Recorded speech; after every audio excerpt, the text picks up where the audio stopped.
એની ઋતુમાં આવે તો આ કમોસમી વરસાદ છે, આ માવઠું છે અને માવઠું એ ક્યારેય હિત લઈને નથી આવતું અને પરિણામે ખેડૂતો ચિંતામાં મુકાયેલા છે। રાજકોટની જેમ જ ભાવનગરમાં પણ આજે વાતાવરણમાં પલટો આવ્યો। ભાવનગરના સિહોર પંથકમાં પણ છાંટા પડ્યા હતા, વરસાદ વરસવા લાગ્યો હતો।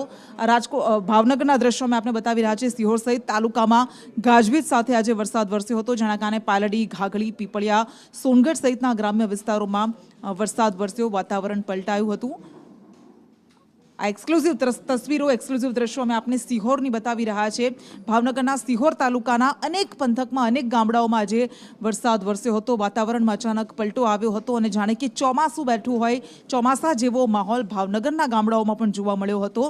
અને હજુ પણ ભાવનગર માટે પણ આગાહી કરવામાં આવી છે કે વરસાદ વરસશે, પરંતુ આ વરસાદ એ મુશ્કેલીઓનો વરસાદ છે। આ માવઠાનો માર એ ખેડૂતો અત્યારે સહન કરી રહ્યા છે, ખેડૂતો ચિંતામાં મુકાઈ ગયા છે। જોકે આગાહી હતી એટલે માર્કેટ યાર્ડની જવાબદારી અહીંયા વધી જાય છે, પરંતુ ખેડૂતો કે જેમનો ઊભો પાક ખેતરમાં તૈયાર છે, એ કેવી રીતે પોતાના પાકને બચાવે એ મૂંઝવણ, એ મુશ્કેલી તેમની પાસે, તેમના ઉપર હતી અને વરસાદ તૂટી પડ્યો છે, જેના કારણે ખેડૂતો સૌથી વધારે ચિંતામાં મુકાયા છે। મુકેશ જોશી આપણી સાથે જોડાયા છે। મુકેશ, ભાવનગરના કયા કયા પંથકમાં કેવો વરસાદ વરસ્યો છે અને ખેડૂતો શું કહી રહ્યા છે?